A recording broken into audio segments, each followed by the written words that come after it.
నమస్తే, నేను Rafi. Welcome to NTV. ప్రస్తుతం మనతో ఉన్నారు విశాఖ పశ్చిమ నియోజకవర్గ వైసీపీ ఎమ్మెల్యే అభ్యర్థి ఆడారి ఆనంద్ కుమార్ గారు. ఆయనతో మాట్లాడదాం. నమస్తే అండి. నమస్తే అండి. ప్రచారం ఎలా సాగుతుందండి? చాలా బాగా సాగుతుందండి.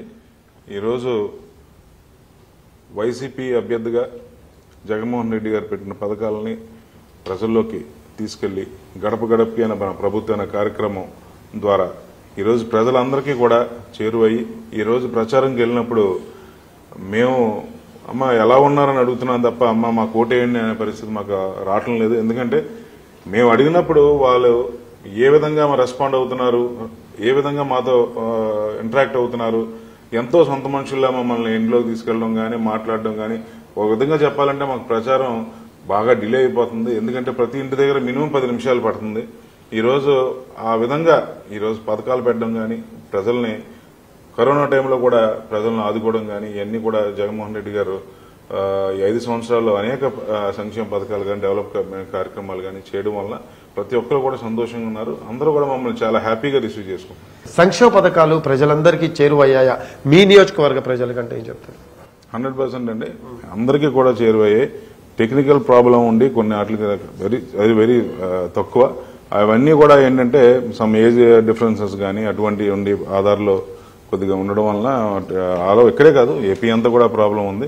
చాలా తక్కువ, suppose we can take 1 or 2%. So వాటికి కూడా నేను తప్పకుండా అర్హత ఉండి నిజంగా అంత ముసవాళ్ళు అయితే మటుకు నేను నా సొంత ట్రస్ట్ ద్వారా వాళ్ళందరికీ కూడా సాయం చేయడం జరుగుతుంది. ఒక స్ట్రాటజికల్ వ్యూతో ప్రచారాన్ని కొనసాగిస్తున్నారు ఆనంద్ కుమార్ గారు అంటున్నారు. What is your goal?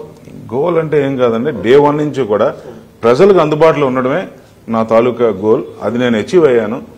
దానివల్ల ఏంటంటే ఒక నమ్మకం కలిగింది వాళ్ళకి. ఇప్పుడు ఈ రోజు ఆడారి ఆనంద్ కుమార్ దగ్గరికి వెళ్తే ఏ పనైనా చేస్తాడు అనే ఒక నమ్మకాన్ని మటుకు వాళ్ళందరూ కూడా క్రియేట్ చేసుకున్నాను వాళ్ళ మనసులో. ఈ రోజు ఎవరు నా దగ్గరకు వచ్చినా కూడా ఏ పనైనా చేస్తాను అనే ఫీలింగ్ అయితే మటుకు ప్రజల్లో ఉంది. దానివల్ల ఏంటంటే ఇప్పుడు ఎక్కడికైనా ప్రచారంలోకి వెళ్ళేటప్పుడు ఆనందంగా నన్ను రిసీవ్ చేసుకోవడం, ఒక సొంత మనిషిలా నన్ను రిసీవ్ చేసుకోవడం అన్నది నిజంగా నాకు చాలా ఆనందం అనిపిస్తుంది.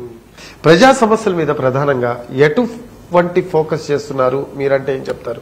ప్రజలు ఇక్కడ పేరుకున్నందుకే హెచ్పిసిఎల్ కానీ, ఐఓసి కానీ, లేకపోతే కార్పొరేట్లు కానీ చాలా ఇండస్ట్రీస్ ఉన్నాయి.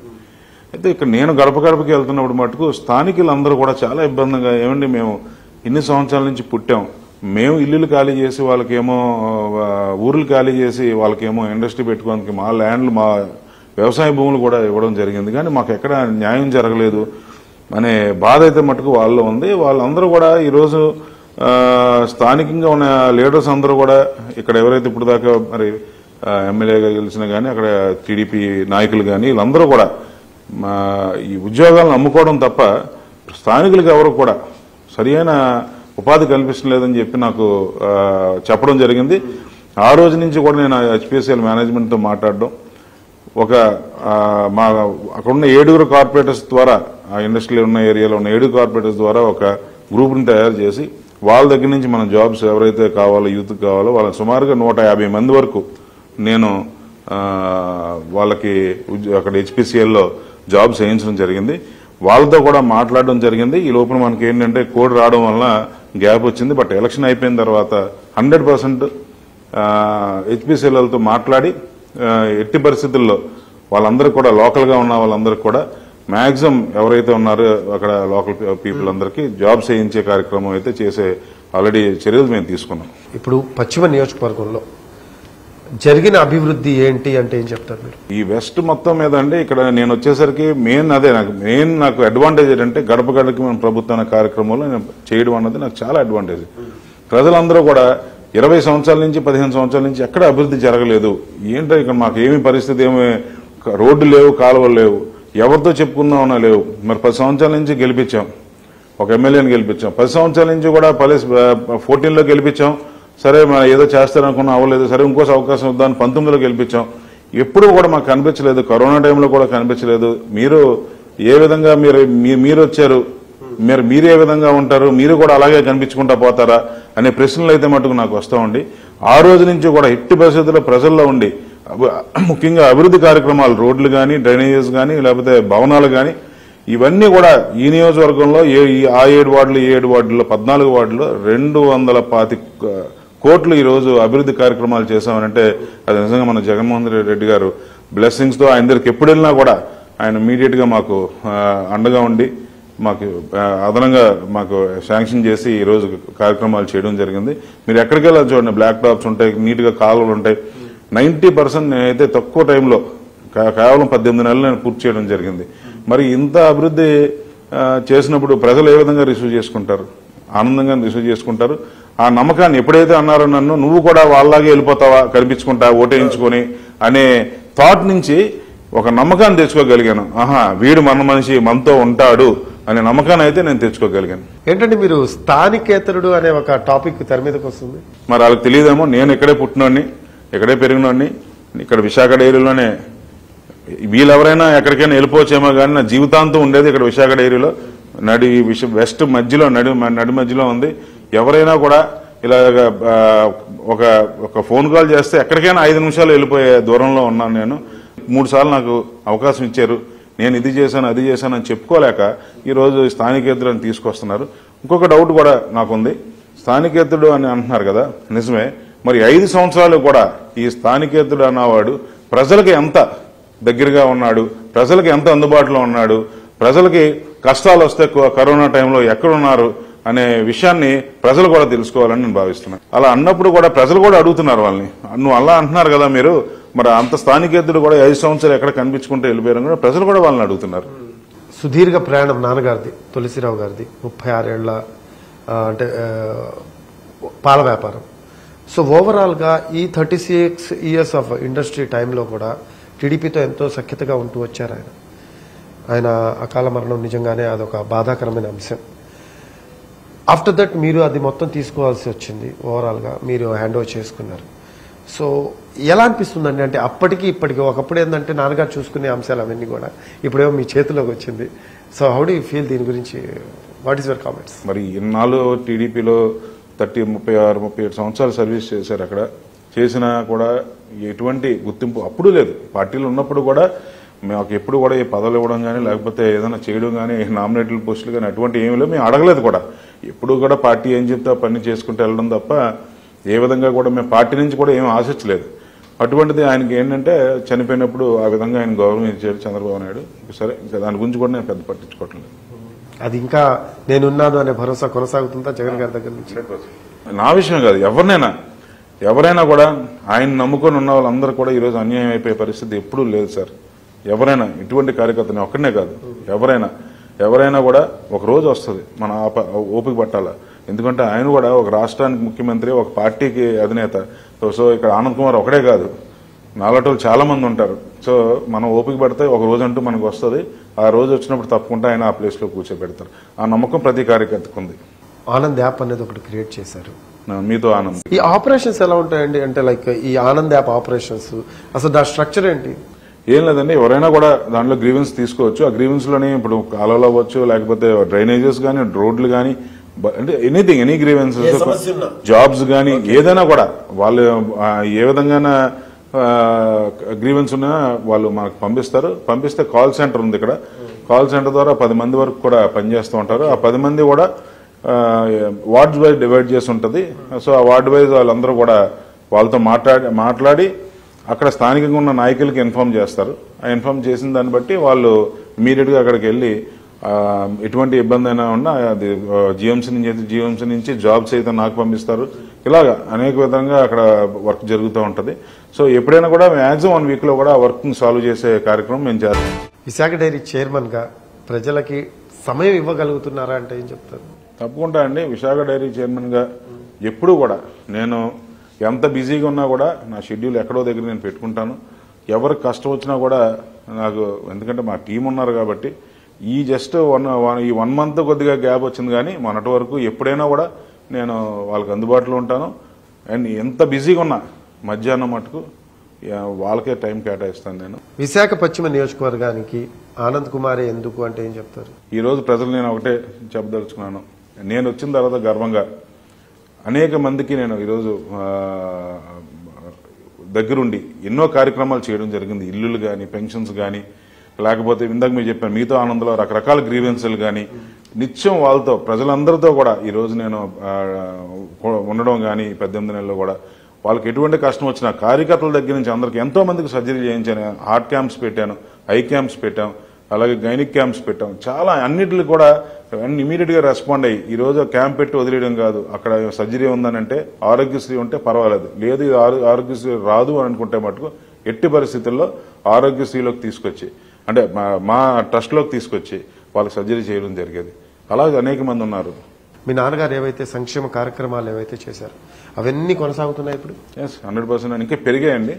ఎందుకంటే ఇప్పుడు హాస్పిటల్ అనేది అప్పట్లో అది 450 బెడ్ హాస్పిటల్ ఉండేది, ఇప్పుడు దాన్ని మళ్ళీ 850 బెడ్ చేసాం. అలాగే క్యాన్సర్ బ్లాక్ ఒకటి కడుతున్నాం. ఆయన చివరి కోరిక అది ప్రజలందరూ కూడా ఈరోజు క్యాన్సర్ ద్వారా బాధపడే వాళ్ళందరూ కూడా చాలా నామినల్ రేట్స్తో ఈరోజు వాళ్ళకి ట్రీట్మెంట్ అవ్వాలని ఆయన కోరిక. అది కూడా స్టార్ట్ అవుతుంది. మాక్సిమం 1.5 yearలో అది కూడా కంప్లీట్ అవుతుంది. అది కూడా ప్రజలకి ఆ క్యాన్సర్ బ్లాక్ కూడా అందుబాటులోకి వస్తుంది. ఆయన ఏదైతే అనుకున్నారో దాన్ని ఎప్పుడు కూడా పెంచడానికి ట్రై చేస్తాం, కానీ మేము ఎప్పుడు దాన్ని ఏదో తగ్గించినందుకు కానీ ఆయన చేసే సంక్షేమం కానీ హాస్పిటల్ కానీ స్కూళ్ళు కానీ లేకపోతే రైతులకి ఇన్సూరెన్స్లు కానీ లేకపోతే రైతులకి సబ్సిడీస్ కానీ ఇవన్నీ కూడా మేము ఆయన దానికంటే కొద్దిగా పెంచడానికి ట్రై చేస్తాం తప్ప ఆపనందుకు ఎప్పుడు మేము సాహసం చేయం. విశాఖ వయసు చూసుకుంటే కోస్టల్ ఏరియా ఉంది, ప్లస్ క్యారిడార్స్ ఉన్నాయి. ఇప్పుడేమో యువత ఎక్కువగా ఓటర్స్ గా నమోదైన పరిస్థితి. చాలా మంది ఉపాధి అవకాశాల కోసం ఎదురు చూస్తున్నారు. వాళ్ళకి ఉపాధి అవకాశాల వైపు మీరు ఎటువంటి భరోసా ఇవ్వగలరంటే ఏం చెప్తారు? నేను స్టార్టింగ్ నుంచి చెప్తున్నాను కదండి, ఇక్కడ మేజర్ సమస్య నిరుద్యోగ సమస్య అండి. దాని గురించి ఎవరు పట్టించుకోలే. నేను ప్రజల్లోకి వెళ్తున్నప్పుడు అందరూ నన్ను వచ్చి అడిగేది అదే. సో నేను ఏదైతే మరి హెచ్పిసిఎల్ వాళ్ళతోనే టచ్లో ఉన్నానో అలాగే మిగతా కంపెనీస్ టచ్లో ఉన్నానో ఇప్పుడు ఏంటంటే మ్యాక్సిమం ఎంతవరకు చేయగలుగుతానో 150 మంది వరకు నేను వచ్చిన తక్కువ సమయంలో వేయడం జరిగింది. వాళ్ళని జాబ్స్ వేయడం జరిగింది. జాబ్ మేళా పెట్టాం. ఆ జాబ్ మేళాలో సుమారుగా 85 కంపెనీలు వచ్చాయి. 8,000 మంది పాల్గొన్నారు. దాంట్లో గ్రాడ్యుయేషన్ పోస్ట్ గ్రాడ్యుయేషన్ వాళ్ళకి 1,250 మంది సెలెక్ట్ అయ్యారు జాబ్ ఫేర్లో. ఆ జాబ్ ఫేర్లో సెలెక్ట్ అయ్యారు. వాళ్ళందరికీ కూడా ప్లేస్మెంట్స్ ఇవ్వడం జరిగింది. అలాగే నెక్స్ట్ మళ్ళీ కూడా వీళ్ళందరికీ కూడా చాలా మంది ఇంతమంది వచ్చారు కదా, మనకి రిక్వైర్మెంట్ ఇచ్చింది అయితే చూస్తే చాలా ఎక్కువ కంపెనీస్ దగ్గర నుంచి వాళ్ళకి కావాల్సిన రిక్వైర్మెంట్, బట్ చాలా తక్కువ మంది సెలెక్ట్ అయ్యారు. ఎందుకని అడిగితే వాళ్ళకి స్కిల్స్ లేవు. మేము బేసిక్ గా ఇంటర్వ్యూ ఫేసే స్కిల్ కానీ స్పోకెన్ ఇంగ్లీష్ కానీ కమ్యూనికేషన్ చాలా మ్యాక్సిమం అవి. దాని గురించి ఏం చేసామంటే ఇది ఒకటే, దీనికంటే ముందు మనం ఈ కమ్యూనికేషన్ స్కిల్స్ డెవలప్ చేయాలని చెప్పి దాన్ని తీసుకొని మేధా చిరంజీవి గారు మీకు తెలుసు, ఆయన ఈ స్పోకెన్ ఇంగ్లీష్ క్లాసెస్ కానీ లేకపోతే కమ్యూనికేషన్ పర్సనల్ డెవలప్మెంట్ ఇవన్నీ బాగా చెప్తారు. ఆయన్ని తీసుకొచ్చి ఆయన ద్వారా ఇప్పుడు ఆన్లైన్ ద్వారా వీళ్ళందరికీ కూడా ట్రైనింగ్ ఇప్పించడం జరుగుతుంది. సో నెక్స్ట్ ఎలక్షన్ అయిపోయిన తర్వాత ఒక 100 కంపెనీలు అయినా ఒక మంచి కంపెనీలు తీసుకొచ్చి ఇంకా మనం వీళ్ళందరికీ ట్రైనింగ్ ఇచ్చి వాళ్ళందరికీ కూడా స్కిల్ డెవలప్మెంట్ కానీ పర్సనల్ డెవలప్మెంట్ కానీ అలాగే ఇంటర్వ్యూ ఫేస్ చేసే కెపాసిటీ కానీ అన్ని కూడా వాళ్ళకి డెవలప్ చేసి వాళ్ళని మళ్ళీ ఇంటర్వ్యూకి మళ్ళీ ఒక 100 కంపెనీని తీసుకొచ్చి మళ్ళీ పెడదామని ఆలోచన ఉంది. నా ప్రయత్నం కొనసాగుతూనే ఉంటుంది మ్యాక్సిమం ఎంతవరకు. ఎందుకంటే నిరుద్యోగ సమస్య ఎప్పుడూ ఉంటాను. ఎందుకంటే ఈ ఇయర్ అయిపోగానే నెక్స్ట్ ఇయర్ మళ్ళీ ఒక డిగ్రీ కంప్లీట్ చేసిన ఇంజనీరింగ్ వాళ్ళు మళ్ళీ స్టార్ట్ అవుతారు. సో ఇది నిరంతరం ప్రతి సంవత్సరం కూడా మనం ఈ కార్యక్రమం చేసుకుంటూ ఎట్టి పరిస్థితుల్లో వాళ్ళందరూ కూడా జాబ్స్ చేయాలి.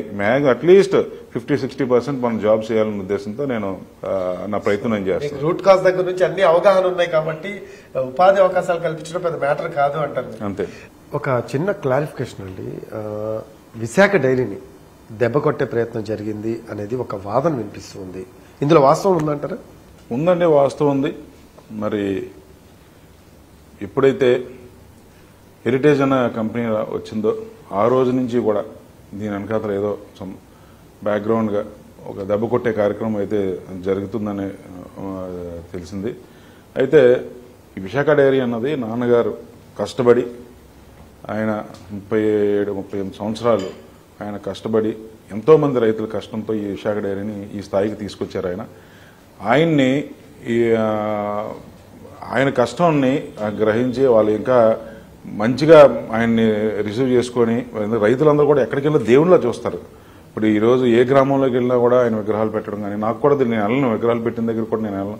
వాళ్ళందరూ వాళ్ళే విగ్రహాలు పెట్టుకుని కానీ అంతలా కనెక్ట్ అయిపోయారు. ఈ రోజు ఆనంద్ కుమార్ తండ్రి కంట ఈ రోజు లక్షలాది మంది రైతులకి ఒక విశాఖ డైరీ చైర్మన్ గా ఎక్కువ ఆయన ఇదయ్యారు, అంత కనెక్ట్ అయ్యారు.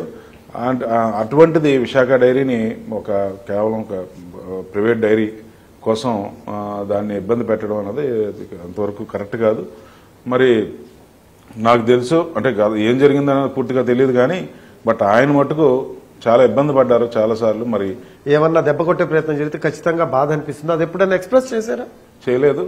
బట్ నాకు కొద్దిగా ఆయన ఫీలింగ్స్ అర్థమయ్యేది. ఎందుకంటే చాలా బాధపడేవారు. చిత్తూరు డైరీ ఏంట్రా అలా అయిపోయింది, అన్ని డైరీల కంటే చాలా బెస్ట్ డైరీ అది, అదే అలా అయిపోయింది, ఏ విధంగా మనం దాన్ని ఆదుకోలేకపోయాం. అలాగే మన రీసెంట్గా ఒంగోలు డైరీ కూడా ఈరోజు ఎంత మంచి డైరీ కూడా, ఒంగోలు డైరీ అంటే ఒంగోలు ప్రొడక్ట్స్ అంటే ఎంతో ఫేమస్. అలాంటిది ఆ డైరీ కూడా ఇలా అయిపోవడం ఏంటి, ఎందుకు ఇలా అయిపోతుంది?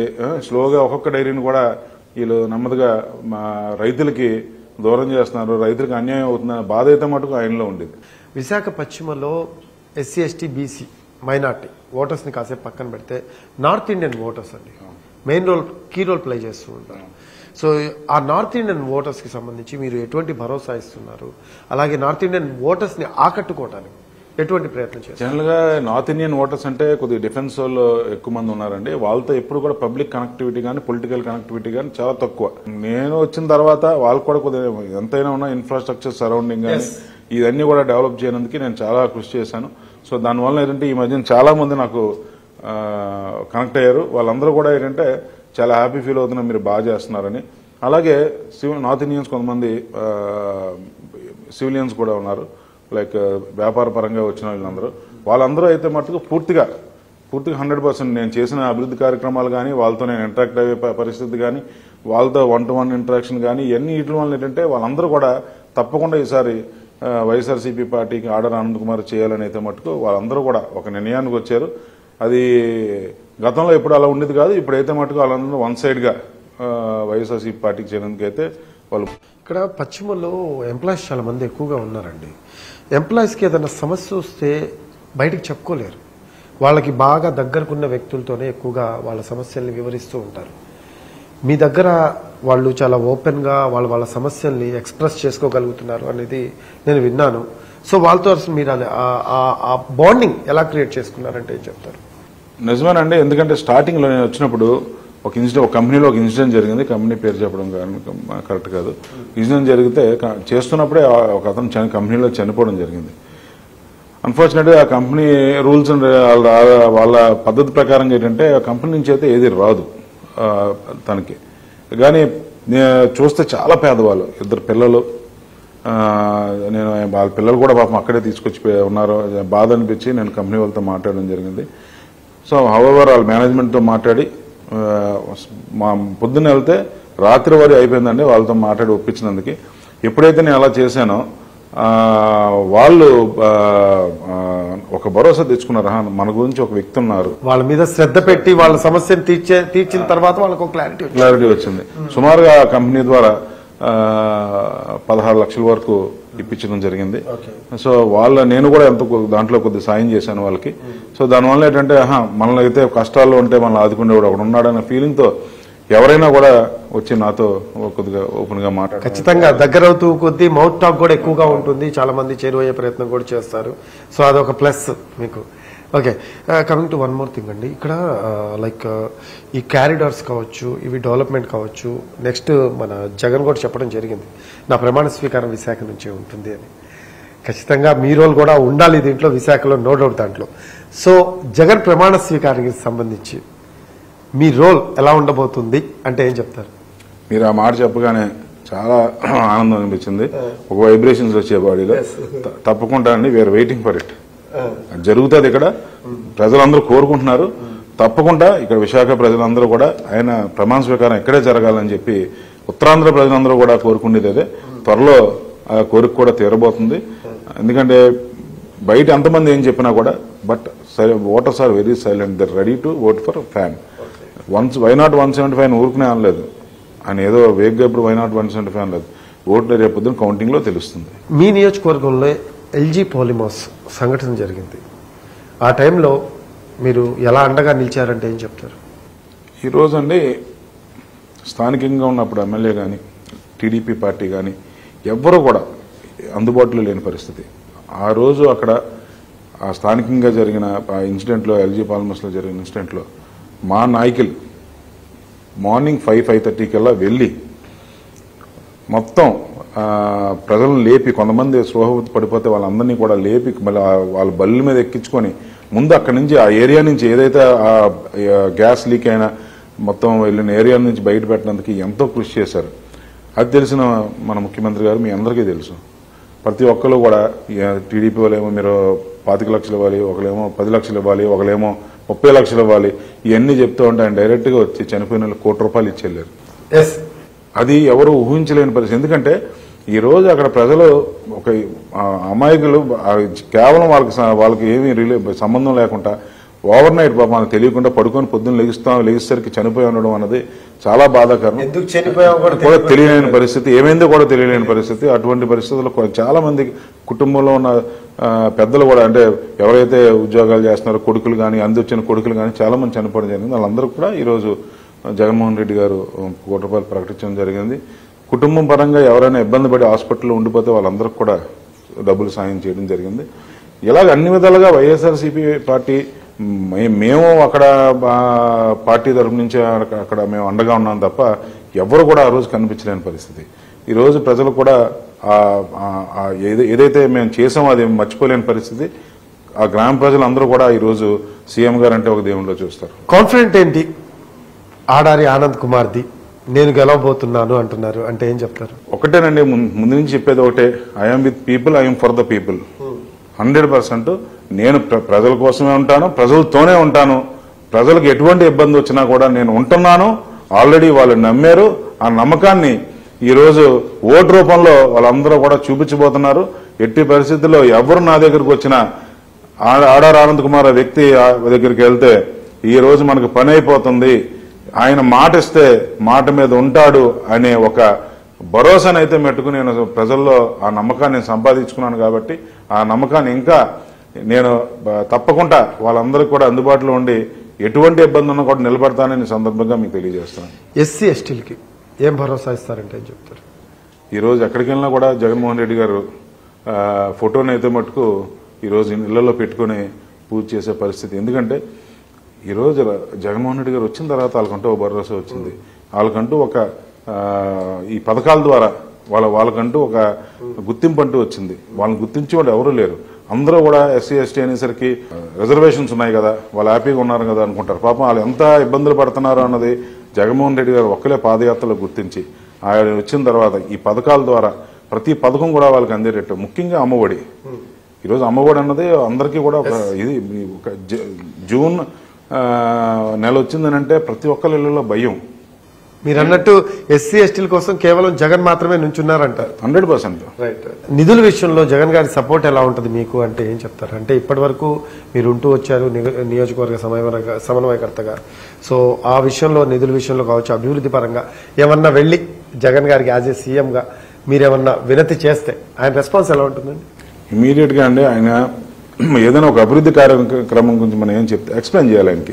సరే ఇది పరిస్థితి, దీనికి ఇది కావాలని నేను చెప్తే ఇమ్మీడియట్ గా అధికారులు చెప్పి మరి ఎలా వచ్చింది 210 కోట్లు ఆయన బట్టికే ఈ రోజు మనం ఇన్ని అభివృద్ధి కార్యక్రమాలు చేయగలిగాం. మీరు వెళ్ళి ప్రజల కోసం మాట్లాడేది ఏముండదు. ప్రజల కోసం మీరు ఏం చెప్పినా ఆయన వింటారు, చేస్తారు. మనం వెళ్ళిన తర్వాత మన పర్సనల్ పాలన కానీ ఏమైనా 2-3 సార్లు వెళ్ళామంటే తర్వాత నుంచి మనకు అపాయింట్మెంట్ కూడా ఉండదు. ఆయన ఎంతసేపు ఏంటంటే ప్రజల కోసం ఉండాలి, మన నాయకులు అన్న వాళ్ళు ప్రజల కోసం ఉండాలి, ప్రజల కోసం ప్రజలతో ఉండాలనే టాపిక్ రిగార్డింగ్ పీపుల్ మాట్లాడతారు. మీరు చంద్రబాబు నాయుడు గారిని చూశారు, జగన్ గారిని చూశారు, ఏమన్నా వ్యత్యాసం నోటీస్ చేశారా అంటే ఏం చెప్తారు? కంపారిజన్ లేదండి. బేసిక్ గా ఫస్ట్ ఇన్సెక్యూర్ పర్సన్, ఆయన నమ్మడు ఎవరిని. సో దానివల్ల ఏంటంటే ఆయన గురించి ఎంత తక్కువ మాట్లాడినా అంత బెటర్. ఫైనల్లీ మీ నియోజకవర్గ ప్రజలకి ఏం చేయబోతున్నారు, ఏం చేస్తారు అంటే ఏం చెప్తారు? అలాగే మైనార్టీ సోదరులకు సంబంధించిన అంశం కూడా మిగిలింది, వాళ్ళ గురించి కూడా ఏం చెప్తారు? ఇక్కడ ఫైనల్ గా నేను ఇందాక చెప్తున్నాను, ఇక్కడ మేజర్ సమస్యలు ఏమున్నాయంటే నిరుద్యోగ సమస్య ఉంది, అలాగే పోర్ట్ ల్యాండ్స్ తో సమస్య ఉంది, అలాగే రైల్వే వాళ్ళతో సమస్య ఉంది, అలాగే ముస్లిం సోదరులకి షాదీఖానా చాలా మంది కూడా లేవు, అలాగే బెరిల్ గ్రౌండ్ కూడా లేదు. వాళ్ళకు కూడా నేను మాట ఇచ్చాను. ఈ అన్ని ఇష్యూస్ మీద ఎలక్షన్ అయిపోయిన మరుక్షణమే నేను అధికారులతో మాట్లాడి ఇక్కడ స్థానికంగా ఉన్న అధికారులతో పనులు అయితే వెళ్ళని కూడా లేదు అని అంటే ముఖ్యమంత్రి గారి దృష్టికి తీసుకెళ్లి ఇవన్నీ మేజర్ ఎజెండాస్ ఈ 5 సంవత్సరాల్లో ఇవన్నీ కూడా నేను క్లియర్ చేసి మళ్ళీ వచ్చే 5 సంవత్సరాల ఎలక్షన్కి నేను ఇది చేశాను అని మళ్ళీ గర్వంగా చెప్పుకొని వెళ్ళే పరిస్థితి నేను తెచ్చుకుంటానని ప్రజలందరికీ కూడా చెప్తూ, మరి రేపు రాబోయే ఎలక్షన్లో వాళ్ళందరూ కూడా నాకు వాళ్ళ దీవెనలు ఉంటాయి, వాళ్ళ బ్లెస్సింగ్స్ ఉంటాయని పూర్తిగా నమ్ముతూ వాళ్ళందరికీ కూడా నమస్కారం తెలియజేస్తున్నాను. రైట్ అండి, ఖచ్చితంగా గెలవాలని మేము కూడా కోరుకుంటున్నాం ఆనంద్ కుమార్ గారు. సో ఒకసారి అవకాశం ఇస్తే ఖచ్చితంగా ప్రజలకు ఏమైతే అవసరం ఉందో అవన్నీ కూడా విశాఖ పశ్చిమ నియోజకవర్గానికి చేసి తీరుతాను. ఇప్పటికే చాలా చేశాను, ఇంకా చేయాల్సింది మిగిలింది. అది కూడా చేయాలి అంటే మరోసారి అవకాశం ఇస్తే కనుక, అంటే ఒకసారి అవకాశం ఇస్తే ఖచ్చితంగా మొత్తం చేసి చూపిస్తాను. ప్రతి ఇంట్లో కూడా ఏ సమస్య లేకుండా చూస్తాను అంటున్నారు ఆడారి ఆనంద్ కుమార్ గారు. ఇది వాటి లీడర్. This is